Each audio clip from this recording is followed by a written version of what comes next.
नमो ज्ञानेश्वरा नमो ज्ञानेश्वरा। निवृत्ती उदारा सोपानदेवा। मुक्ताबाई नमो त्रिभुवन पावनी। आद्यत्रयजननी देवांची जयांची केलिया स्मरण। होय सकळ विद्यांचे अधिकरण। तेचे वंदू श्रीचरण श्री गुरूंचे ते नमस्कारुनी आता। प्रकृतिर्गुणसम्मूढा सज्जन्ते गुणकर्मसु। तान कृष्णविदो मंदान कृष्णविन्न विचालयेत।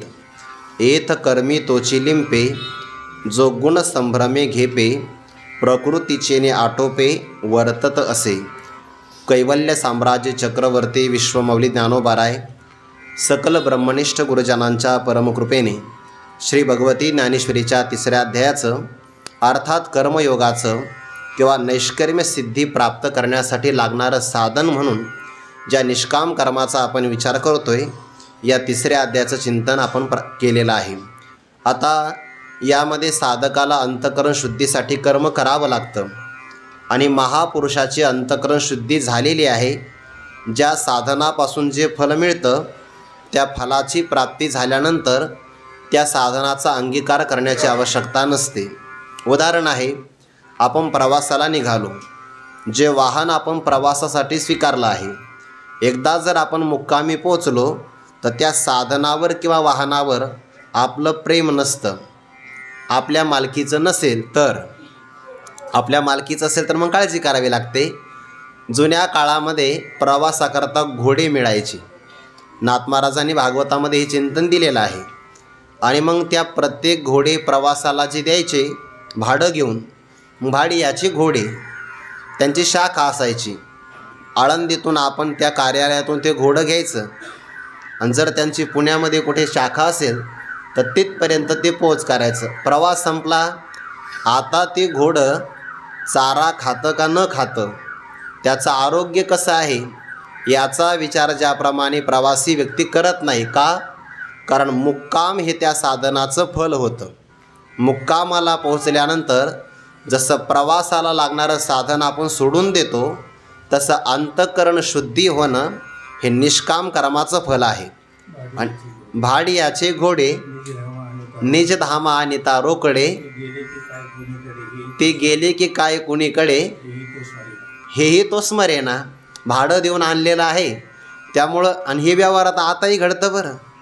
आपण कीर्तन प्रवचनाला जर एखादी 4चाकी गाडी घेऊन गेलो आणि जर त्या व्यक्तीचं भाडं हातामध्ये दिलं तर मग ती पंक्चर झाली का त्याने ते स्वच्छ धुतली का न धुतली गाडी याचा आपण विचार नाही करत। जसं त्याप्रमाणे मुक्कामाला पोहोचल्यानंतर त्या साधनाचा आपण परित्याग करतो तसं अंतःकरण शुद्धी होणं हे निष्काम कर्माचं फल आहे। आणि एकदा अंतःकरण शुद्धी झाली की ते निष्काम कर्म नावाचं साधन सोडून द्यावं लागतं आणि पुढच्या साधनाचा स्वीकार करावा लागतो। ज्ञानोबांनी हा विचार पुढे केलेला आहे। तैसा आत्मसाक्षात्कार होईल देखोनी गोचर। ऐसा साधन हतीर हळूच ठेवी। तो त्या साधनाला हळूच ठेवून देतो, अर्थात त्याचा स्वीकार करत नाही। साधकाला अंतःकरण शुद्धी झाली असेल, हे अंतःकरण शुद्ध झाले कशावरून कळतं, जर विषयाच्या ठिकाणी आकर्षण आपल्या मनामध्ये नसेल किंवा एखाद्या व्यक्तीच्या विषयी आपल्या मनामध्ये द्वेष, मत्सर, ईर्षा असे विकाराचे भाव जर नसतील तर समजून घ्यावं आपलं अंतःकरण शुद्ध झालं आहे। अंतःकरण शुद्धीचा एक प्रकारचा निकष आहे। अंतःकरण शुद्धी झाली की त्या साधकाला निष्काम कर्म करण्याची आवश्यकता राहत नाही। मग साधकाला जर आवश्यकता नसेल तर सिद्ध महात्म्याला आवश्यकता असेल का, अर्थातच नसेल। पण तरीही सिद्ध महात्मा कर्माचरण करतो, त्याचं कारण आहे लोकसंग्रह। पुढे 16व्या अध्यायामध्ये एक ओवी येते आहे, विश्व प्रामाण्याची मुदी आजी तुझ्या हाती असे सुबुद्धी। लोकसंग्रहाशी त्रिशुद्धी योग्य होशी। भगवान परमात्मा साक्षात अर्जुनाला म्हणतात, अर्जुना तू आचरण केल्यानंतर तुझं आचरण जगतामध्ये प्रमाण मानलं जाणार आहे आणि या प्रामाण्याची अंगठी किंवा शिक्कामोर्तब करण्याची भूमिका तुझ्याकडं आहे। विश्व प्रामाण्याची मुदी आज, आजी म्हणजे आज, तुझ्या हाती असे सुबुद्धी, तो बुद्धिमान आहे आणि तुझ्या हातामध्ये ते आचरण प्रमाण करणं किंवा प्रामाण्य देणं हा अंगीकार असल्यामुळे लोकसंग्रहाकरता तूच योग्य आहे. म्हणून अर्जुना तू कर्माचरण केलं पाहिजे. कारण तुझं आचरण प्रमाण मानून अनेक प्रकारचे साधक आपल्या जीवनामध्ये कर्माचा स्वीकार करणार आहे. म्हणून अज्ञानी असणाऱ्या पुरुषाला उपदेशातून कर्माचरण सांगता येत नाही. त्याला आपल्या कृतीतून किंवा आचरणातून सांगावं लागतं. म्हणून जो अज्ञानी पुरुष ज्या भूमिकेमध्ये असेल त्या भूमिकेतून त्याला उच्च पदावर लगेच नेऊ नये. क्रमाक्रमाने त्याला घेऊन गेलं पाहिजे. जर आपण एखादा अज्ञानी पुरुष आहे, कर्माचा अधिकारी, आणि जर आपण तत्त्वज्ञानाचा त्याला उपदेश केला, अरे कर्म तर जड आहे, कर्माने तुला कोणतं अविनाशी फल मिळणार आहे, कर्म फार झालं तर स्वर्गापर्यंत घेऊन जाईल, पुन्हा मागं घेऊन येईल, असा त्याचा बुद्धिभेद करू नये. त्याला सत्क्रिया सांगावी. नंतर निष्काम कर्माचं प्रतिपादन करावं. म्हणून आहे त्या परिस्थितीपासून त्याला खाली खेचणं याला विचलित करणं किंवा बुद्धिभेद असं म्हणतात.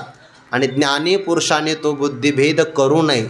बऱ्याचदा आपल्याला अभिनिवेश असतो एखाद्या भूमिकेचा, आणि मग कोणताही व्यक्ती जर आपल्या समोर आला की आपण त्याचा अधिकार नाही पाहत. जे आपल्याला कळतंय तेच आपण त्याच्यावर काय करतो आहे, दडपण एक प्रकारचं टाकतोय. तर ते मात्र टाकू नये. त्याची भूमिका पाहिली पाहिजे. नाहीतर विद्यार्थी आहे 5वीचा आणि अभ्यासक्रम त्याला आपण दिला 10वीचा, कसा पेलेल त्याला? तो शक्य होणार नाही. जसा व्यवहारात त्याचा अधिकार बघावा तसा अध्यात्मामध्ये सुद्धा अधिकारच आहे. कारण तो प्रकृतीच्या गुणाला वश झाला. अहंकारामुळे विवेक करू शकत नाही. मीच अमुक कर्माचा करता असा तो मानतो. आणि तत्त्ववेत्ता मात्र असं नाही मानत. तत्त्ववेत्त्याने तत्त्वाला चांगल्या प्रकारे जाणलं आहे. गुणाचा विभाग, कर्माचा विभाग किंवा गुण आणि कर्म यांपासून वेगळं असणारं आत्मचैतन्य विशेष रूपाने जे पृथक आहे याला तो जाणतो. आणि तो हेही जाणतो की इंद्रिय स्वरूप असणारे गुण विषय नावाच्या गुणामध्ये वर्तन करत आहे. गुणागुणेषु वर्तन्ते इति मत्वा न सज्जते. म्हणून तत्त्वज्ञानी पुरुषाच्या ठिकाणी देह तादात्म्य भाव नसतो. त्याला देह नसतो असं नाही बरं, देह असतोच, पण देहाच्या विषयी तो देहच मी आहे हे बुद्धी फक्त त्याच्याकडे नसते. तत्त्वज्ञानी यांच्या ठाई तो प्रकृती भाव नाही. प्रकृती भाव म्हणजे देहबुद्धी किंवा देहच मी आहे, शरीरच मी आहे असा भाव त्याच्याकडे नसतो. आणि प्रकृती भाव असेल तर तिथपासून सगळ्या प्रकारची कर्म निर्माण होतात. म्हणजे कर्म हे कार्य आहे आणि या कार्याला जन्म देणारा प्रकृती भाव हे कारण आहे. आता त्याच्याकडे ते कारणच नसेल तर कर्म नावाचं कार्य घडेल कसं, असा हा तत्त्वज्ञानी महात्मा आहे. म्हणून तो देहाभिमानाचं उल्लंघन करून गुणकर्माच्या पलीकडे जाऊन केवळ प्रकाशक होऊन निर्विकार राहून या देहामध्ये वर्तन करतो. साक्षीभूत होणी वर्तते तेही. आणि या कारणामुळे जरी तो शरीरामध्ये असेल, शरीराकडून सगळ्या प्रकारची कर्म घडतात, पण त्याचं वैशिष्ट्य असं आहे एकाही कर्माच्या बंधनाला तो आकळला जात नाही. आपण काल परवा भगवंताचं उदाहरण पाहिलं होतं की अगदी लहानपणापासून तर 16,108 लग्न झाले असतानाही भगवान म्हणतात मी जर अखंड बालब्रह्मचारी असेल तर यमुना मैया रस्ता दे. दिला रस्ता. शरीरी जरी होती तरी कर्मबंधा ना कळती. आणि पलीकडे गेल्यानंतर दुर्वासाने सांगितलं मी दररोज एवढं अन्न खातो, पण अगदी लहानपणापासून आतापर्यंत मला कायम निर्जलाच आहे. असं असेल तर मला यमुना मैया वाट दे. यमुना मैयाने रस्ता दिला. का? कारण देहाभिमान नाही, गुण आणि कर्माचं उल्लंघन केलं आहे. हे तत्त्वज्ञानी महात्मे असतात. देहाची आसक्ती किंवा देहभाव त्यांच्या ठिकाणी नसतो. सामान्य उदाहरण आहे, गाढ झोपेमध्ये आपल्याला देहभाव नसतो. एखाद्या व्यक्तीचं जागृतीमध्ये शल्यकर्म झालं असेल, शल्यकर्म नाही कळायचं, ऑपरेशन, मराठीमध्ये चिरफाड टाके दिलेले असतात, वेदना होतात की नाही. पण जागृतीतून जर स्वप्नामध्ये गेला तर वेदना नाही होत बघा. आणि त्याच्याही पुढे जर गाढ झोपेमध्ये गेला तरी त्याला वेदना होत नाही. जाग आली की मग ती जागा ठणकते. बरोबर आहे ना. म्हणजे वृत्ती जर देहावर आली तर देहाची सुखदुःख त्याला होतात. आणि वृत्ती जर अज्ञानात नुसती लीन झाली सुषुप्ती अवस्थेमध्ये तरी त्याला सुखदुःखाची जाणीव होत नाही. समाधी अवस्थेमध्ये आपल्या आत्मस्वरूपामध्ये वृत्ती लयाला जाते आणि ब्रह्मज्ञानाने वृत्तीचाच बाध होऊन जातो. या भूमिकेमध्ये गेल्यानंतर त्या महात्म्याला प्रकृती भाव राहील कसा? म्हणून तो देहात असतो हे आपण म्हणायचं, वास्तविक तो तर त्याला देह मी माझी ऐसे आठवण विसरले जयाचे अंतःकरण पार्था तो संन्याशी जाण निरंतर. काही ईश्वराची आपल्यावर कृपा आहे. जागृती, स्वप्न आणि सुषुप्ती आपल्याला 3 अवस्था दिल्या आणि या 3 अवस्था दररोज येतात आणि जातात. त्यातही जर कोणाचा अधिकार असेल तरच त्याला स्वप्न पडतं, नाही तर उत्तम अधिकारी जागृती सुषुप्ती, सुषुप्तीतून जागृती, मधल्या अवस्थेमध्ये तो रमतच नाही. मला तर बरेच दिवस झाले स्वप्नच नाही पडलं. बहुतेक ते मी स्वप्नाचं चिंतन करत नसेल. जागता जो असिजे तव जेने ध्याने भावना भावीजे डोळा लागत खेव देखेजे तेच स्वप्ने. पण जीव 3 अवस्थेमध्ये फिरतो की नाही? जागृती, स्वप्न आणि सुषुप्ती दररोज अवस्था बदलतात, पण अवस्थेच्या बरोबर मी बदलत नाही. का आपला मीपणा बदलतो? अजिबात बदलत नाही. याचा अर्थ आपलं मी हे आत्मचैतन्य स्वरूप अखंड निर्विकार आहे, कायमचं स्थिर आहे आणि ते जाणणारं म्हणजे चित स्वरूप आहे. हे भगवंताच्या आपल्याला अवस्था प्राप्त दिलेल्या आहे. या अवस्थेचा जरी आपण विचार केला 3 अवस्था, तरीही कळतं की देहापेक्षा आपण वेगळे आहोत. जागृतीमध्ये चालता चालता जर आपली एखाद्याला समजा कल्पना करा पाय लागला, आपण पाय पडतो की नाही त्याच्या? कारण जागृतीत अभिमान आहे. आणि गाढ झोपेमध्ये रावटीमध्ये झोपला आणि चालता आपलं झोपेमध्येच एखाद्याला तो लात मारतो, मग पाय पडतो का? का? गाढ झोपेमध्ये अहंकार नाही. जिथे अहंकार नाही तिथे पाप पुण्याचा दोष लागत नाही. पण महापुरुषाला अहंकार नसतो. देहाभिमान सांडूनी गुणकर्मे ओलांडूनी साक्षीभूत होनी वर्तती देही मनोनी शरीरी जरी होती तरी कर्मबंधाना कळती जैसा का भूतचेष्टा गबसती घे पवेना. आकाशामध्ये असणारा सूर्य प्राणी मात्रांच्या कोणत्याही शुभ किंवा अशुभ कर्मापासून जसा लिप्त होत नाही का घेतला जातो? नाही म्हणे सूर्यामुळे आज आमचं स्नान चांगलं झालं, सूर्यामुळे आज नित्यनेम चांगला उरकला, थोडंसं पुण्य आपण सूर्याला टॅक्स स्वरूपाने दिलं पाहिजे, असं होतं का? नाही. आणि एखाद्या पुरुषाने सूर्यप्रकाशात चोरी केली, चालता चालता इंद्रायणीवर काही लोक स्नानाला येतात कार्तिकेमध्ये, चालता चालता पाकिट मारतात लोक, दिवसा ढवळ्या, कळत नाही. बघा, आपल्या आश्रमात एक व्यक्ती आला होता, त्याला सांगितलं आपला आश्रम आणि इंद्रायणीचा काठ काही जास्त लांब नाही आहे, टॉवेल घेऊन जा आणि स्नान करून या. त्याने नाही, विश्वास नाही लोकांचा. मग तेव्हा त्या पॅन्ट त्याच्यामध्ये पाकिट 5-7 हजार रुपये गेले स्नानाला घेऊन. मग ते कपडे काढून ठेवले काठावर, गेला टॉवेलवरच माघारी आला. का? दिवसा चोरी होऊन जाते की नाही? दिवसा चोरी. मग सूर्याच्या प्रकाशात चोरी केली तर दोष लागतो का सूर्याला? नाही लागत. जैसा का भूत चेष्टा गबसती घे पवेना. तो तेथोनी मग पाहता म्हणे मी साक्षी अकरता गुणची क्रिया जाता नियोजित. तो आपल्या साक्षी स्वरूपाने पाहतो आणि तिथून त्याने पाहिलं तो विचार करतो आहे. पंच ज्ञानेंद्रिय, पंच कर्मेंद्रिय हे सगळे आपापल्या विषयामध्ये रममान होतात. मी मात्र साक्षी निर्विकार रूपाने प्रकाशन करणार आहे. तत्वता काहीच करत नाही, हा त्याचा अकर्तेपणाचा भाव आहे. आणि हे सगळे गुणांची क्रिया आहे. 14व्या अध्यायामध्ये गुणागुणेषु वर्तन्त, स्वतंत्र अध्याय बघा, 3 गुणांचं प्रतिपादन करणारा. गुण प्रकारचे नियोजित करतात आणि कर्म घडतातच. तोच भाव आता पुढे येणार आहे. सत्वरजतमाचा भेदी भ्रमर कर्माचा होत असे तो कर्माचा प्रसरू येथ विकार येथ. सत्व असेल, रज असेल, तम असेल, यांच्या भेदातून सगळ्या गुणाचा विस्तार होतो आहे. आणि मी मात्र कायमचा निर्विकार आहे. म्हणून ते गुण कर्मे ओलांडून, ओवीमध्ये भाव आला की नाही? सत्व, रज आणि तम 3 गुण आहे आणि 3 गुणाकडून घडणारे 3 प्रकारची कर्म आहेत. या कर्माचं त्याने उल्लंघन केलं. दिसायला या श्लोकावर 3च ओव्या आहे, पण संपूर्ण ज्ञानीपुरुषांचं जीवन या 3च ओव्यामध्ये आलेलं आहे.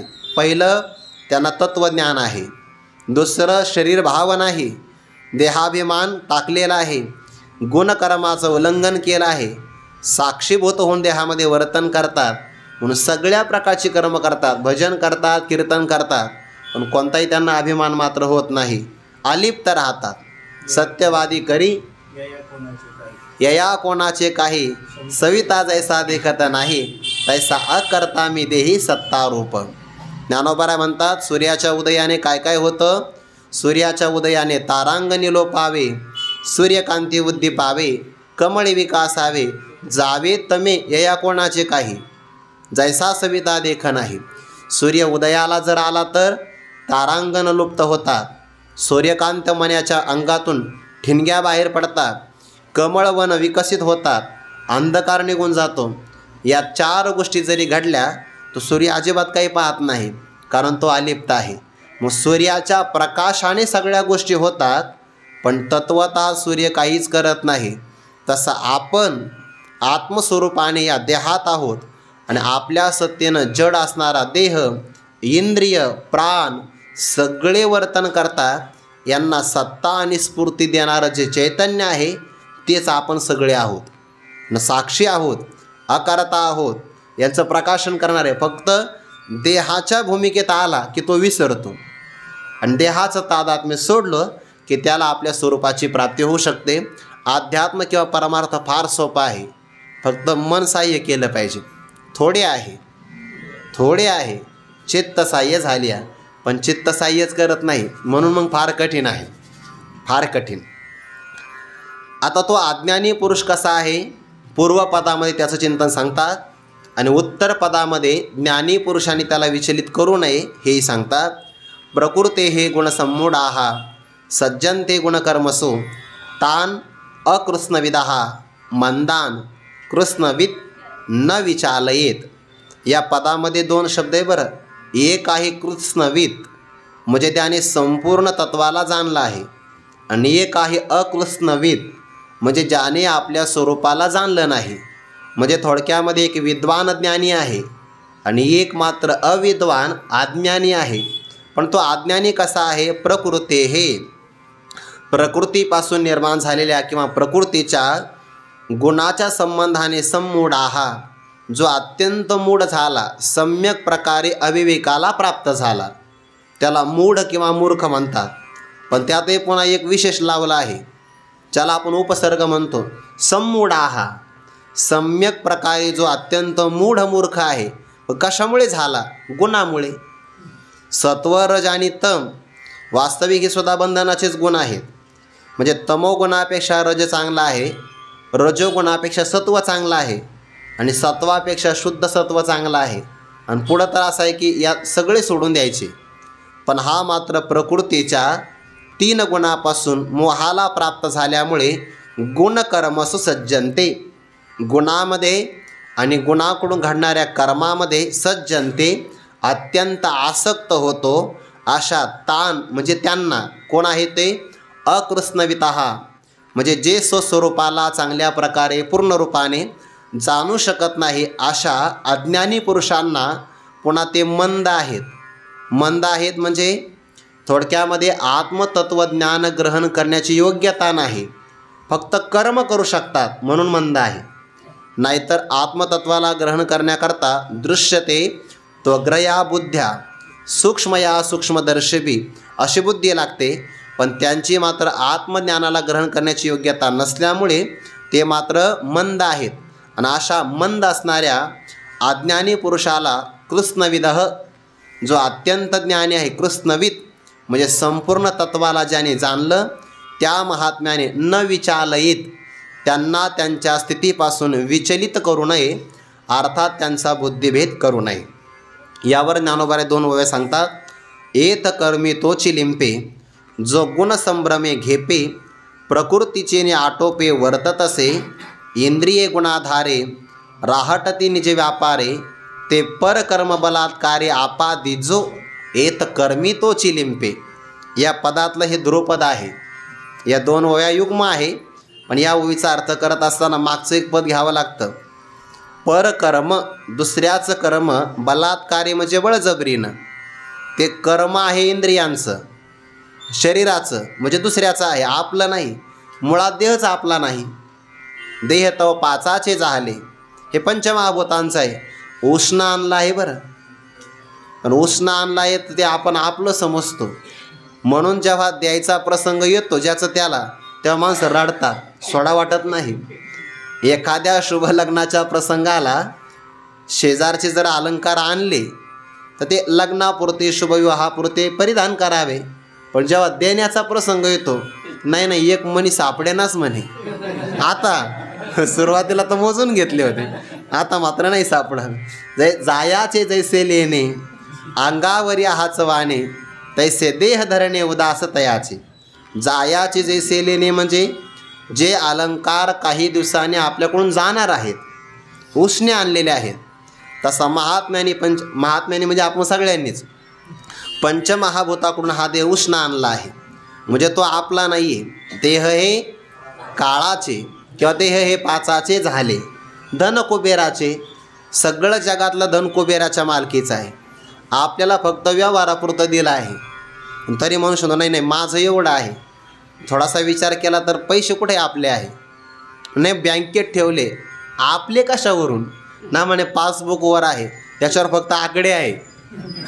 नाहीतर पैसे तिथंच आहे की नाही. धन हे कुबेराचं आहे, फक्त व्यवहाराकरता दिलं आहे. असो, देह ज्याचा त्याला द्यावा लागतो. म्हणजे देहाकडून घडणारं कर्म हे आपलं नाही आहे, परकर्म, दुसऱ्याचं कर्म आहे.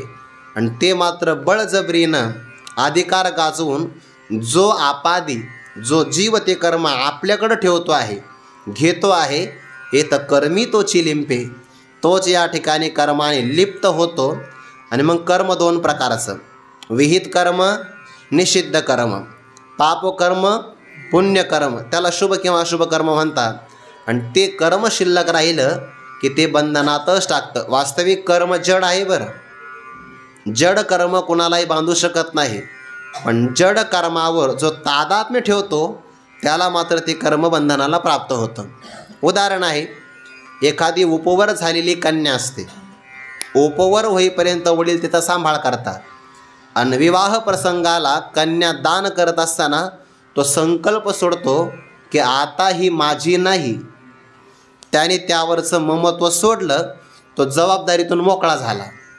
आणि जो मग पाणीग्रहण, पाणी म्हणजे संस्कृतमध्ये हात, आणि पाणीग्रहण म्हणजे वधूचा हात आपल्या हातामध्ये घेतो आणि म्हणतो मम भार्या, ही आता माझी धर्मपत्नी आहे. परिणाम, वडिलांनी ममत्व सोडलं, जबाबदारीतून मोकळे. आणि जो म्हणतो ही माझी आहे, मरेपर्यंत सांभाळावं लागतं. एकतर आपण किंवा ती, दोन्ही गोष्टी एकच झाल्या की नाही. आपणच विवणी दुहिता, की न मम म्हणे पिता, तो सुटे प्रतिग्रहिता जावाई शिरके. ज्ञानोबांची ओवी आहे. जावाई अडकला जातो त्याच्यामध्ये, फक्त कशामुळे? ते माझंही म्हणल्यामुळे. तसंच आहे कर्माचं. हे कर्म मी करणार आहे, हे कर्म माझं आहे असं म्हटला की जड कर्म त्याला बंधनात टाकतं आहे. नाहीतर त्याच्याकडे ते कर्मामध्ये काही ती भावना नाही आहे. कर्म जड स्वरूपाचं आहे. पण ज्याने तादात्म्य घेतलं तो अहंकारामुळे बांधला जातो. ते आपण उदाहरण पाहतो ना, ते पारधी लोक जे असतात ना, ते पोपटाला पकडतात. कारण पोपटाला बाजारात किंमत आहे, चांगला बोलतो म्हणून. सगळीकडं चांगला बोलू लागला की त्याला किंमत भेटते. कावळ्याला कोणी पकडत नाही. मग त्याला ते पकडत असताना 2 खांबाला दोर बांधतात. त्याच्यावर पोपटाला आवडणारा पेरू ठेवतात. त्याला तो आवडतो. पेरू खाण्याकरता नळीवर उतरला की त्याच्या वजनाने नळी दुसऱ्या भागाला फिरते. जसं कोरड्या विहिरीमध्ये आपण डोकावून पाहतो, भीती वाटते ना आपल्याला, तसं तो उलट फिरल्यामुळे आकाशाकडे पाहतो, त्याला भीती वाटते. आणि तो काय म्हणतो आहे, म्हणे बांधला मी पुढा, मला या नळीनं बांधलंय बरं. वास्तविक ती नळी तर जड आहे, ती नळी कोणाला बांधू शकत नाही. यानेच आपला पायाचा चवडा गोवी आदिके घट्ट पकडतो आणि छातीला धरून ती नळी कवटाळतो. बांधलं कोणी? स्वतःला बांधलं आहे.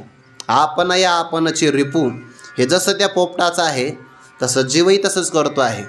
हे सगळी प्रकृतीची कर्म आपल्याकडं घेतो आहे. एत कर्मी तोची लिंपे.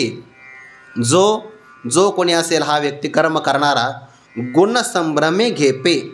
गुणसंभ्रम, संभ्रम म्हणजे संभ्रम, चांगल्या प्रकारचा भ्रम. भ्रम चांगला नसतो, पण चांगला भ्रम का म्हटला आहे? जो भ्रम सहसा सुटत नाही, दृढ झाला आहे दृढ, म्हणून त्याला म्हणतात संभ्रम. आणि याला भ्रम कोणता झाला? गुणसंभ्रम. सत्व, रज आणि तम या गुणाच्या चांगल्या भ्रमामुळे जो बांधला गेला आहे, गुणसंभ्रमे घेपे. घेपे म्हणजे घेतला जातो. प्रकृतीचे आटोपे वर्तत असे. आटोपे म्हणजे स्वाधीन होऊन. जे काही माया नावाची प्रकृती आहे, किंवा आपल्या स्वभावालाही प्रकृती असं म्हणतात, किंवा आपली अविद्या नावाची उपाधी तिलाही प्रकृती असं म्हणतात. या प्रकृतीच्या आधीन होऊन जो वर्तन करत आहे, परतंत्र झाला की मग कर्माच्या बंधनाला तो प्राप्त होतो. वास्तविक विचार आहे, इंद्रिय गुणाधारे राहटती निजे व्यापारे. इंद्रिय त्या गुणांच्या आधाराने निज व्यापारी, निज म्हणजे स्वतःच्या, आणि व्यापार म्हणजे कर्म. 5 ज्ञानेंद्रिय 5 कर्मेंद्रिय बरोबर आपापल्या आवडीचे विषय आणि त्यानुसारच ते कर्म करत असतात. डोळा कधीही ऐकत नाही, डोळा फक्त पाहण्याचं काम करतो. कान रस चाखण्याची इच्छा नाही आहे, कान फक्त ऐकण्याचं काम करतात. म्हणजे सगळे इंद्रिय आपापलीच फक्त कर्म करतात. जर एखादं इंद्रिय असं म्हटलं की मी थोडीशी विश्रांती घेतो, थोडंसं ओव्हर टाईम कर बरं, ते नाही करत. असं कधी झालं का? डोळे म्हणाले की मला थोडी विश्रांती घ्यायची आहे, कानाला आज्ञा दिली की थोडीशी तू एखादी कृष्ण मालिका वगैरे पहा बरं, नाही पाहणार. ते ऐकण्याचंच काम करेल. म्हणून प्रत्येक इंद्रिय फक्त आपापल्या विषयाला जाणतं आणि आपापलेच व्यापार करतं. आणि तेही करत असताना जशा गुणांचा आधार मिळाला तसंच ते करतं बरं. तमोगुणाचा आधिक्य असेल तर मनुष्याला झोपच आवडते, त्याला काम नाही करा वाटत कोणतं. तमोगुणाचा अपरिणाम आहे आलस्य, निद्रा आणि प्रमाद.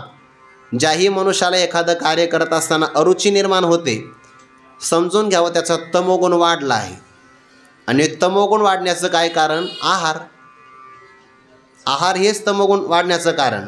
किंवा एखादा व्यक्ती चंचल होतो, त्याचं कारण रजोगुण. दोन्ही चांगले नाही. रजोगुणामध्ये मनुष्य बसतो इथं, पण एका तासात सगळीकडे फिरून येतो, चंचल आहे. प्रकार आहे ना. सत्वगुणातला व्यक्ती चांगला ऐकू शकतो, रजोगुणातला व्यक्ती बसतो तर फिरून येतो, आणि तमोगुणातला व्यक्ती फक्त बसलेला दिसतो, तर तेवढा 1 ताससुद्धा सार्थकी लावतो, म्हणजे झोपतो तो, असा त्याचा अर्थ आहे. म्हणून तमोगुण, रजोगुण आणि सत्वगुण या गुणांच्या आधाराने जसा आपल्या आतमध्ये गुण विकसित होईल तशा प्रकारे आपले इंद्रिय कार्य करत असतात. सत्वगुणाचा उत्कर्ष झाला तर मनुष्याला वाटतं प्रदक्षिणा करावी, मंदिरामध्ये दर्शन करावं. हे सत्वगुणाचं कार्य. रजोगुणातल्या व्यक्तीला तसं नाही वाटत. त्याला असं वाटतं आपण मस्तपैकी एखाद्या शहरामध्ये फिरून यावं, फिरतोच तो, रजोगुण चंचल आहे. आणि तमोगुणाला व्यक्तीला असं वाटतं पडोनी राहीन, तये ठाई नाही म्हणत मी, पुढचं तेवढंच म्हणतोय, फक्त पडोनी राहीन, दुसरं काही नाही. इंद्रिय गुणाधारे आपापल्या विषयाला जाणणारी जी साधनं असतात त्याला इंद्रिय म्हणतात. 5 कर्मेंद्रिय आणि 5 ज्ञानेंद्रिय. गुणाधारे राहटती निजे व्यापारे, ते आपापली व्यापार करतात. वास्तविक इंद्रिय पण आपली नाहीत, कारण ती पंचमहाभूताच्या गुणांपासून निर्माण झाली. पंचमहाभूताच्या सत्वगुणापासून 5 ज्ञानेंद्रिय, पंचमहाभूतांच्या रजोगुणापासून 5 कर्मेंद्रिय, नंतर मिलित सत्वांशापासून अंतःकरण, आणि मिलित असणाऱ्या रजोगुणापासून पंचप्राण हे निर्माण झाले. म्हणजे पंचमहाभूतच आपले नाहीत, तर त्यांच्यापासून निर्माण झालेले इंद्रिय तरी कसे आपले असतील? ते आपापल्या असणाऱ्या कर्मात व्यापार करतात. पण ते परकर्म, दुसऱ्याचं कर्म बलात्कारे, बळजबरीनं आपादिजो, जो आपल्याकडे घेतो आणि मग ओवीचा पुन्हा मागचा अर्थ घ्यायचा, ते परकर्म बलात्कारे आपादिजो येत कर्मी तोची लिंपे. इथं कर्मामध्ये तोच लिप्त होतो. जीवाला ही सवय आहे दुसऱ्याचं आपल्याकडं घ्यायचं. प्राचीन सवय बरं ही. इंद्रियाचं कर्म आपल्याकडं घ्यायचं. दुसऱ्याची वस्तू मनुष्याला फार आवडते. काय स्वभाव असेल काही माहिती. मग ते दुसऱ्याचं चार्जर, दुसऱ्याची चांगली चप्पल, कार्यक्रमाला गेला तर हातोडी दुसऱ्याची, परकर्म तो घेतो आहे बघा. दुसऱ्याचं त्याला ते आवडतं आणि आवडला की मग बंधनाला प्राप्त होतो. हे पाहिले काही लोक म्हणून सांगितलं, त्यांच्या नावाचा उल्लेख नाही करायचा. मग आता मुमुक्ष पुरुषाने करावं तरी काय, तर भगवान त्याला उपदेश करतात, अर्जुना तो सुद्धा असंच केलं पाहिजे. कर्म हे इंद्रियाच्या माध्यमातून होतच आहे. ते कर्म आपल्याकडं नाही घ्यायचं, मग अर्पण करायचं. कुणाला? मला अर्पण कर. मयी सर्वाणि कर्माणि संन्यस्याध्यात्मचेतसा निराशीर निर्ममो भूत्वा युद्धस्व विगत ज्वरः. मयी सर्वाणि कर्माणि संन्यस्य अध्यात्मचेतसा निराशीः निर्ममः भूत्वा युद्धस्व विगत ज्वरः. असा पदच्छेद आहे. भगवान म्हणतात अर्जुनाला, हे अर्जुना तू काय कर? अध्यात्मचेतसा. चेतस म्हणजे अंतःकरण किंवा ज्याला आपण मन असं म्हणतो. आपलं मन कसं पाहिजे? अध्यात्मचेतसा म्हणजे काय? थोडक्यामध्ये मी ईश्वराचा सेवक आहे आणि ईश्वराचा सेवक असल्यामुळे ईश्वराने मला काही कर्म करण्याची जबाबदारी दिलेली आहे. अशा वृत्तीने किंवा विचाराने संपन्न होणं याला अध्यात्मचेतसा असं म्हणतात. मी ईश्वराचा सेवक आहे, चाकर आहे आणि त्यामुळे ईश्वराने दिलेली आज्ञा पालन करणं हे माझं कर्तव्य. अशा विचाराने जो संपन्न होतो त्याला म्हणतात अध्यात्मचेतसा. असा होऊन याद्वारे मयी मज ईश्वराच्या ठिकाणी सर्वांनी कर्माने संन्यस्य, सर्व प्रकारची लौकिक किंवा वैदिक किंवा कायिक वाचिक मानसिक ही सगळ्या प्रकारची कर्म संन्यस्य मला अर्पण कर, समर्पित कर.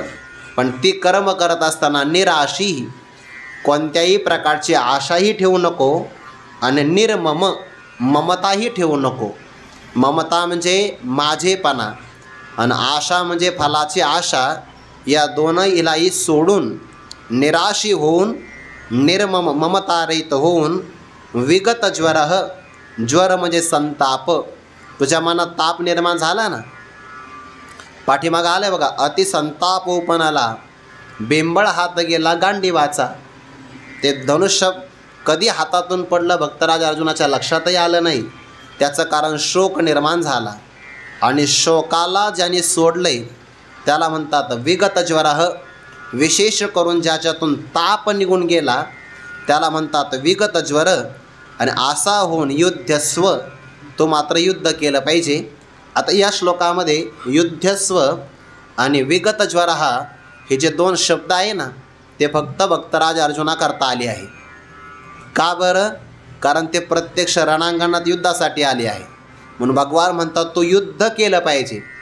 आता आपल्याला युद्धस्व हा शब्द आपल्याकरता लागू नाही होणार, आपण आपलं कर्म केलं पाहिजे असा लागू होईल. किंवा विगत ज्वरः, अर्जुनाला संताप निर्माण झाला, शोक निर्माण, म्हणून शोक सोडून देऊन आशा न करता ममता न ठेवता अध्यात्मचित्ताने संपन्न होऊन सगळ्या प्रकारची कर्म मला अर्पण कर. अज्ञानी पुरुषाप्रमाणे मी करता आहे असं म्हणू नको. आणि जर तू मी करता असं म्हटलं की सगळ्या प्रकारची कर्म तुला भोगावी लागतील. आता यावर एक शंका, आपण जर कर्म देवाला अर्पण केलं तर देवाला दोष नाही का लागत? नाही लागत. कारण का? देव ज्ञानाग्नी स्वरूप आहे आणि अग्निकुंडामध्ये जर आपण बीज टाकलं तर ते बीज फक्त खाण्याच्या उपयोगी असतं, त्याच्यातून अंकुर निर्माणच होत नाही. तसं भगवंताला अर्पण केलेली कर्म ती फळतच नाही. मग अग्निकुंडी बीजे घातली ती अंकुरदशे जेवी मुकली तेवी न फळतीची मज अर्पिली शुभाशुभे. तो शुभ किंवा अशुभ कर्म जर मला अर्पण केलं तर ती तुलाही फळ देत नाही आणि मलाही कधीच नाही. कारण मला माझीच कर्म लागत नाही तर दुसऱ्याची कर्म कशी लागणार आहे? नमाम कर्मानि लिंपंती न मे कर्मफले स्पृहा इति माम योभिजानाति कर्मभिर्न सबध्यते, म्हणून ती कर्म तो अर्जुना मला अर्पण कर. यावर आता ज्ञानोबाराय स्पष्टीकरण सांगतात. तरी उचिते कर्मे आघवी, तो आचरोनी मज अर्पावी, परी चित्तवृत्ती विन्यासावी आत्मरूपी. आणखीन एक पाठ आहे, चित्तवृत्ती न्यासावी. न्यासावी म्हणजे सोडावी, ठेवावी असा त्याचा अर्थ होतो. आणि जर विन्यासावी असा अर्थ घेतला तर विशेष रूपाने ठेवावी. वि अशी या पदाचा अर्थ विशेष रूपाने म्हणजे महत्त्वाची असा अर्थ होईल. आता या ओळीतला एक एक शब्द महत्त्वाचा आहे. ज्ञानोबारांनी योजना करत असताना श्लोकामध्ये भाव काय आला, सर्वानी कर्मानी, सगळ्या प्रकारची कर्मे. मग ओवीमध्ये अर्थ आला आघवी कर्मे, पण ज्ञानोबारांनी त्यामध्ये पुन्हा एक शब्द शिल्लक ठेवला, उचिते कर्मे आघवी. उचित म्हणजे योग्य, योग्य प्रकारची असणारी सगळी कर्म. नुसती सगळी कर्म नाही आहे, सगळ्या कर्मात तर बाकीची कर्म येतात की नाही, पण तसं नाही. उचिते, क्षत्रिय आहे ना तू, मग क्षत्रियाला योग्य असणारी कर्म, जे जे ज्या ज्या प्रसंगाला योग्य असेल ते उचिते आघवी कर्मे, सर्व प्रकारची कर्मे पुन्हा तुवा आचरोनी, अनुष्ठानामध्ये तू आणायची आहे आणि अर्पण मात्र मला करायची आहे. तुवा आचरोनी, नाहीतर मग माझी कर्म आहे देवा एवढी करून घे असं नाही. आचरण तू करायचं आहे कर्माचं, तुवा आचरण करायचं आणि मग फक्त अहंकार सोडून द्यायचा. आपण म्हणतो की नाही कीर्तनाच्या बाबतीमध्ये, ही झालेली सेवा सगळी संत महापुरुषांच्या कृपेनं आलेली आहे, मग त्यांचं त्यांच्या चरणी अर्पण करायचं म्हणजे आपल्याला अहंकार राहत नाही. नाहीतर आपण म्हणू मग माझ्यासारखं कोणी विद्वान आहे का, लोक चुका काढतात. तो आचरणी मजा अर्पावी, आचरण तू करायची आणि अर्पण मात्र मला करायची, अर्पण करायची. परंतु हे करत असताना थोडक्यात अहंकार जर आपण नाही घेतला, ज्ञानोबारांनी एवढा मोठा ग्रंथ निर्माण केला पण अहंकार घेतला का. किंबहुना तुमचे केले धर्म कीर्तने सिद्धी गेले, येथ माझी जी उरले पाईकपण. फक्त सेवकपणा आपल्याकडे घेतला आहे, नाहीतर हे धर्म कीर्तन तुमचं आहे आणि तुमचं तुम्हीच सिद्धीपर्यंत घेऊन गेलात. काय अहंकार आहे, अजिबात नाही अहंकार, अभिनिवेशच कोणता नाही. अमृतानुभवासारखा ग्रंथ निर्माण केला. ज्ञानोबा काय म्हणतात, आम्ही या ग्रंथामध्ये जे काही सांगितलं ते म्हणजे पाण्यावर काढलेलं मगरीचं चित्र आहे, कसाच अहंकार नाही. आणि आपण 2-4 ठिकाणचे प्रमाण एकत्र केले, माझं कीर्तन आहे, तो आचरणी मजा अर्पावी, परिचित्तवृत्ती विन्यासावी आत्मरूपी. पण तरीसुद्धा भगवान म्हणता, अर्जुना पण आपल्या अंतकरणाची चित्तवृत्ती, चिंतनाची जी काही वृत्ती आहे ती मात्र आत्मस्वरूपी ठेवावी. म्हणजे जशी गाय डोंगरावर चरण्यासाठी जाते पण चित्त मात्र वासराजवळ आहे, तसं आपण बाहेरून सगळ्या प्रकारची कर्म करावे पण चित्तवृत्ती देवाजवळच ठेवावी. मन हे गोविंदी देह काम करीव, जसा गोपिकांचा भाव आहे, मन मात्र देवाजवळ आणि शरीर आणि सगळ्या प्रकारची ती कर्म करता दोष लागत नाही. किंवा दुसरा एक अर्थ असा होतो, मला ही कर्म करायची आहे पण या कर्माच्या माध्यमातून मला आत्मस्वरूपाची प्राप्ती करायची, असा एक अर्थ होईल. चित्तवृत्ती न्यासावी विन्यासावी आत्मरूपी. पण मग पुन्हा शंका, कर्माने कुठं आत्मस्वरूपाची प्राप्ती होते का, नाही होत. पण होतच नाही असं नाही, साक्षात नाही होत, परंपरेनं होते. जर आपण कर्म आचरण करून देवाला अर्पण केलं तर मग देव प्रसन्न होता. तया सर्वात्मका ईश्वरा स्वकर्म कुसुमांचे वीरा, पूजा केली होया पारा तोषा लागी, मनोनितीये पूजे रिझलेने आत्मराजे, वैराग्य सिद्धी तेजे पसाय तया. आणि मग क्रमाक्रमाने ईश्वराचा प्रसाद, निष्काम कर्मापासून प्रारंभ झाला की नाही, वैराग्य प्राप्ती, ईश्वराचा प्रसाद, गुरूंची भेट, उपदेश आणि त्यानंतर आत्मस्वरूपाची प्राप्ती. म्हणून मला आत्मस्वरूपापर्यंत जायचं आहे आणि त्याची साधना कर्मातून प्रारंभ होते आहे. साध्य डोळ्यासमोर ठेवलं की वाटचाल चांगली होते. म्हणून चित्तवृत्ती विन्यासावी आत्मरूपी. आणि हे कर्म मी करता का आचरण या अर्था, ऐसा अभिमान झने चित्तारी गो देसी. झने हे अव्यय आहे आणि त्याचा नको असा अर्थ होतो, बरं, निषेध असा अर्थ होतो. अर्जुना कोणती गोष्ट करू नको, तर ती एक गोष्ट आहे, ऐसा अभिमान चित्ता रिगो देशी झने, असा अभिमान आपल्या चित्तामध्ये जाऊ देशील बरं, पण झने म्हणजे जाऊ देऊ नको. चित्तामध्ये कोणता अभिमान प्रवेश करू शकतो? हे कर्म आहे आणि या कर्माचा मी करता आहे हा अभिमान आहे. किंवा आचरण या अर्थ म्हणजे प्रयोजन, या म्हणजे अमुक एका प्रयोजनासाठी किंवा अमुक एका फलासाठी मी या कर्माचं आचरण करेल हा सुद्धा अभिमानच आहे. म्हणजे थोडक्यामध्ये मी करता हे कर्तृत्व आहे आणि आचरण या हे फलासक्ती आहे आणि हा दोन्ही प्रकारचा अभिमान आहे. कर्तेपणाचा तरी अभिमानच आहे आणि मला या कर्मापासून हे फल मिळलंच पाहिजे, मी त्याकरता ते आचरण करेलच, ही सुद्धा काही अभिमानाची भूमिका. अशा प्रकारचा अभिमान कदाचित चित्ता रिगो देशी, चित्तामध्ये जाऊ देशील बरं, पण झने जाऊ देऊ नको. का बरं? कारण वृक्षाचेही पान हाले ज्याची सत्ता, राहिली अहंता मग कोठे. झाडाचंही पान देवाच्या संकल्पा वाचून हलू शकत नाही, मनुष्याची अहंता कुठं राहणार आहे? म्हणून आपण काही नाही करत, आपण निमित्त मात्र असतो. स्वामी विवेकानंदाच्या प्रवचनामध्ये एक महत्त्वाचा विषय आला आहे. एखाद्या व्यक्तीला आपण काहीतरी उपकार करतो ना, तर त्या उपकाराचा आपल्याला अभिमान होतो की मी दिलं म्हणून तुला मिळालं, पण वास्तविक तसं नाही. त्याच्या प्रारब्धाने त्याला ते मिळणारच होतं, फक्त त्याला ते मिळावं आणि ईश्वराने आपली योजना केलेली असते. म्हणजे ईश्वर साक्षात नाही ना देऊ शकत, ईश्वर कोणाला तरी निमित्त बनवितो आणि त्या व्यक्तीला निमित्त बनवून तिथपर्यंत ती वस्तू पोचवितो. ना आपण कधी अभिमान घेऊ नये की मी तुला दिलं आहे, उलट त्याचे उपकार मानावे की तुझ्यामुळे ईश्वराने मला माध्यम बनवलं की सेवेचा योग आला. निमित्त मात्र आपण असतो, अभिमान येऊ देऊ नये. ऐसा अभिमान झने चित्ता रिगो देसी.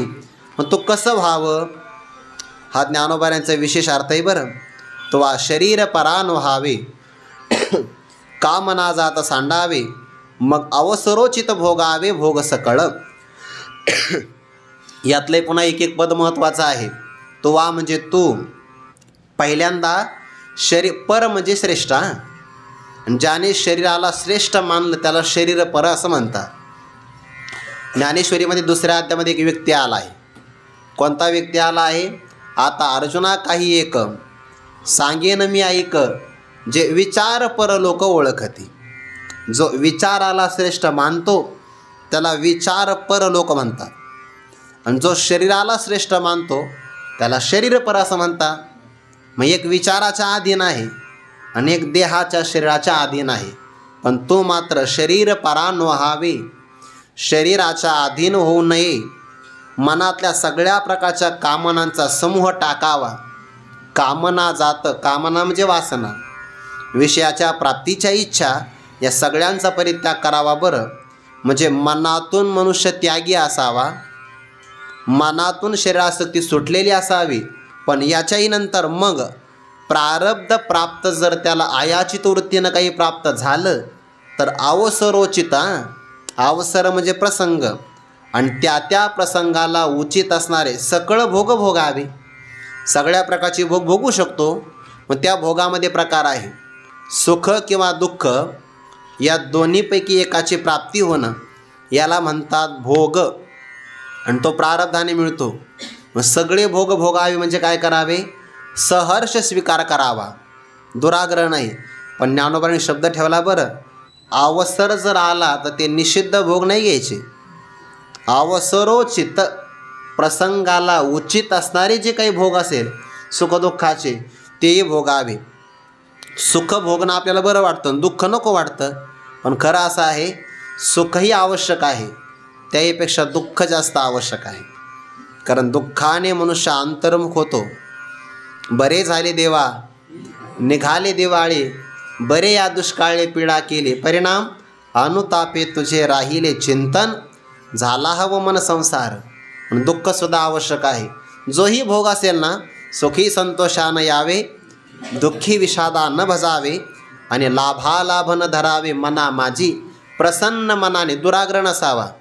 एखाद्या प्रसंगाला जर आपल्याला एखाद्या दिवशी पंचपक्वान्न मिळाले, भोग भोगावे, आणि एखाद्या दिवशी उपवास पडला तरी आपल्या कर्माचा भोगावे, तक्रार करू नये, समयासी सादर व्हावे. पण आपला आग्रह असतो चांगलंच मिळावं, असा आग्रह असतो की नाही.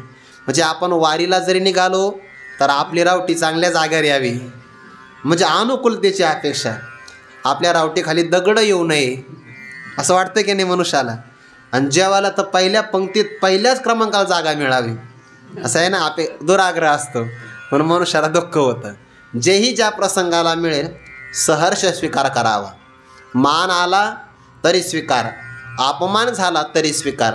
प्रारब्धाचे भोग आहे आणि मागचे किती करून ठेवले माहिती नाही, त्यामुळे या प्रसंगाला ते भोगल्याशिवाय पर्याय नाही. बिन तक्रार आणि बिन बोबाट ते भोगायचे असतात. अवसरोचित भोगावे भोग सकळ.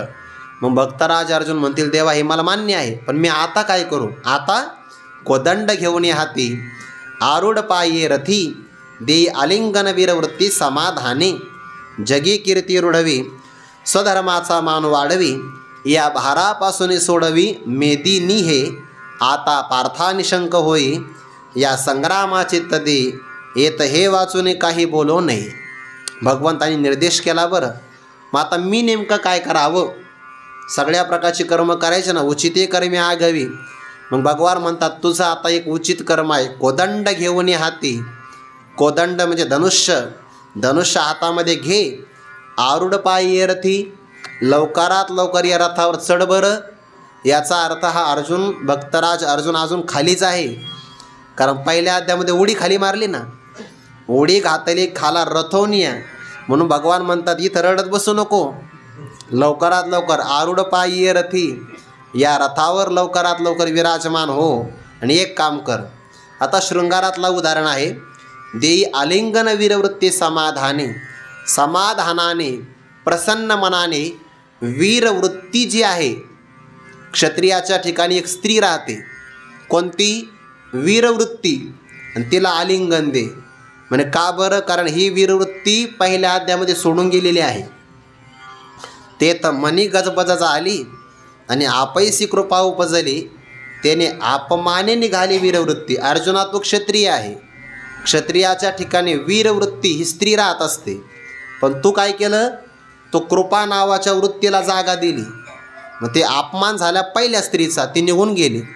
ज्या उत्तम कुळीची होती, गुणलावण्य आती, ती अनिकितेनं साहती सुतेचेपणे, नवी आवडीचे निभरे, कामुक निजवनिता विसरे, मग पाडे विनानुसरे भ्रमाला जायचा. म्हणून अर्जुनाला, भक्तराज अर्जुनाला परमात्मा स्मरण करून देतात. पहिल्या अध्यामध्ये रथावरून उडी मारण्याच्या अगोदर जी वीरवृत्ती तुला निघून गेली होती सोडून, तिचा लवकरात लवकर स्वीकार कर. देई आलिंगन वीरवृत्ती समाधाने. काय कर बरं, युद्ध करायचं ना. जगी कीर्ती रुढवी. भक्तराज अर्जुनासारखा क्षत्रिय जगामध्ये आतापर्यंत झालाच नाही, अशी कीर्ती प्रसिद्ध कर. रुढवी म्हणजे सगळीकडे आपली कीर्ती गेली पाहिजे, वाढव त्या कीर्तीला. मनुष्य आपण म्हणतो ना, मरावे परी कीर्तिरूपी उरावे. वास्तविक हा नीतिशास्त्रातला भाग आहे. संतांना हे नाही आवडत, स्वकीर्ती का नाही कावी, अशी आहे ना त्यांची भावना. हा अमुकाईसे नो हावी, सेचे लोका पूज्यता डोळा न देखावे. पण नीतिशास्त्राचा विचार आहे, धर्म आणि नीती बरोबर असली पाहिजे. या प्रसंगाला अर्जुना कीर्ती रुढवी हे फळच आहे. स्वधर्माचा मान वाढवी, क्षत्रियाचं युद्ध नावाचं कर्म आहे. आणि किती बिकट प्रसंग जरी आला तर स्वधर्म आचरण सोडू नये. तू आचरण केलं तर स्वधर्माचा मान वाढणार आहे. स्वधर्माचा मान वाढवी. आणि सगळ्यात महत्त्वाचं प्रयोजन आहे, मलाच हे काम करायचं होतं, पण तुझ्या हातून ते मला करायचं आहे. कोणतं, या भारापासून सोडवी मेदिनी हे. हा भार झाला आहे भार. हे तुकोबारांचं बाळक्रीडेत एक प्रमाण आहे. ते भार पृथ्वीचा वाहिला सकळ, जड होती खळदुष्ट लोक. परमात्मा सगळ्या पृथ्वीचा भार सहन करतो, पण त्या परमात्म्याला खळ आणि दुष्ट लोक जड होतात, त्यांचा भार नाही सहन होत. देवाला तो एक भार नाही सहन होत, आणि अभिमानाचं एक नाही सहन होत. तिळ मात्र जरी होय अभिमान, मेरुत समान भार देवा. हे दुर्योधनादिक जे लोक आहे ना, पापाचरण करण्यामुळे यांचा भार झाला आहे पृथ्वीला. आणि हा भार सोडण्याकरता पृथ्वीवरील दैत्य मातले ते भार आहे ना त्यांचं, मग त्या धरणीला ते ओझं झालं. ते सगळे विनंती करण्याकरता निघून गेले आणि त्या दैत्यांचं ओझं दूर करण्यासाठी परमात्मा अवताराला येतात. मग आता मला हे ओझं दूर करायचं, पण काय करावं? मी विचार न करताच शब्द देऊन गेलो, मी शस्त्र नाही धारण करणार, मी युद्धात सहभागी नाही होणार, हे मी बोलून गेलो. पण अर्जुना, तुला तर काही अडचण नाही, म्हणून तू मात्र एक काम कर, या भारापासून सोडवे मेदिनी. हे मेदिनी म्हणजे पृथ्वी.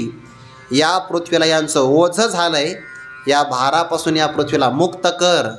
आणि आता मी युद्ध करावं का न करावं शंका होती ना. न चैतद विद्मः कतर न गोरियो यद्वा जयम यदि वानो जयेयू याने वहत्वान जे विषामस्ते वस्तिथा प्रमुखे धार्तराष्ट्रा. असं भक्तराज अर्जुनाला शंका आली होती. भगवान म्हणतात, हे पार्था, आता निशंक होई. दुसऱ्या अध्यायात तुला ज्ञान सांगितलं, तिसऱ्या अध्यायामध्ये कर्मयोगाचं विधान सांगितलं. आता शंका घेऊ नको, आता निशंक होई. या संग्रामा चित्त दे, लवकरात लवकर या युद्धाकडे लक्ष दे. असं नको म्हणू भ्रमतिवचे मे मनहा, माझं मन भ्रमिष्ट झालं आहे, जाग्यावर मन राहत नाही. या संग्रामा चित्त दे, येत हे वाचून, या युद्धा वाचून नाही म्हणे मला भिक्षा मागणं बरं वाटतं, हे वाचूनही काही बोलू नाही. भिक्षा मागता भली असं काही मलमधुकरी मागावी वाटते युद्धात आल्यावर. अगोदरच ठरवलं पाहिजे होतं ते. येतं हे वाचून काही बोलू नाही, युद्धाशिवाय दुसरं काहीच बोलू नको असं भगवंतांनी सांगितलं. आणि जेही कुणी माझ्या या म्हणण्याप्रमाणे, म्हणजे काय, 30व्या श्लोकातल्या वाक्याप्रमाणे अध्यात्मचेतसा होऊन सगळ्या प्रकारची कर्म मला अर्पण करेल, कर्मात आशा आणि ममत्व ठेवणार नाही, तर ते कर्माच्या बंधनातून मुक्त होतील.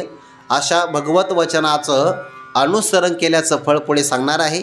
चिंतन आपण उद्या पाहू. पुंडलिक वरदा हरी विठ्ठल श्री ज्ञानदेव तुकाराम मौली ज्ञानेश्वर महाराज की जय. जगद्गुरु तुकाराम महाराज की जय. सद्गुरु जोग महाराज की जय.